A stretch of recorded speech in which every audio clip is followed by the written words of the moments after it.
Today is the Friday of Memorial Day weekend, a time when we have many traditions of gathering together as family and to remember those who have paid the ultimate sacrifice for our freedom. In the scriptures we have a poem from David. He writes this about King Saul, and he talks about Saul's death, and he says this: "A gazelle lies slain on your heights, Israel, how the mighty have fallen. Tell it not in Gath, proclaim it not in the streets of Ashkelon, lest the daughters of the Philistines be glad, lest the daughters of the uncircumcised rejoice. Mountains of Gilboa, may you neither have dew nor rain, may no showers fall on your terraced fields, for there the shield of the mighty was despised, the shield of Saul no longer rubbed with oil. From the blood of the slain, from the flesh of the mighty, the bow of Jonathan did not turn back, the sword of Saul did not return unsatisfied. Saul and Jonathan, in life they were loved and admired, and in death they were not parted. They were swifter than eagles, they were stronger than lions. Daughters of Israel, weep for Saul, who clothed you in scarlet and finery, who adorned your garments with ornaments of gold. How the mighty have fallen in battle. Jonathan lies slain on your heights. I grieve for you, Jonathan, my brother. You are very dear to me. Your love for me was wonderful, more wonderful than that of a woman. How the mighty have fallen, the weapons of war have perished."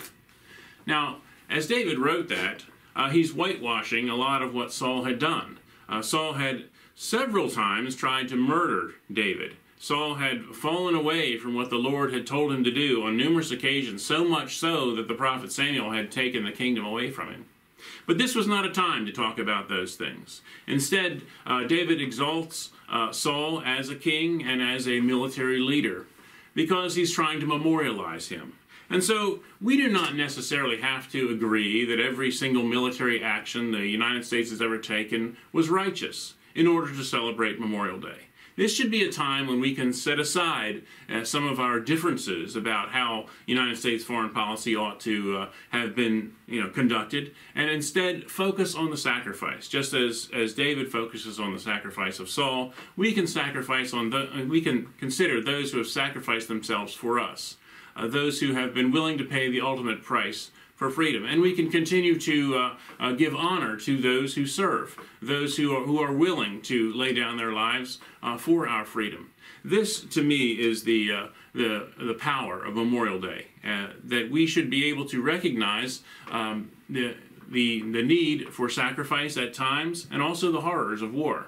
And when we understand what the horrors of war really are, when we recognize all those who have died for the United States, we should perhaps be drawn more so to the concept of peace. Because really, Memorial Day should draw us to believe more so that we should be conducting a foreign policy that brings about peace with justice. And when we live out a foreign policy, when we live out our lives in such a way as to make peace the most important thing and war an absolute last resort, we are following in the footsteps of Christ and of many biblical characters.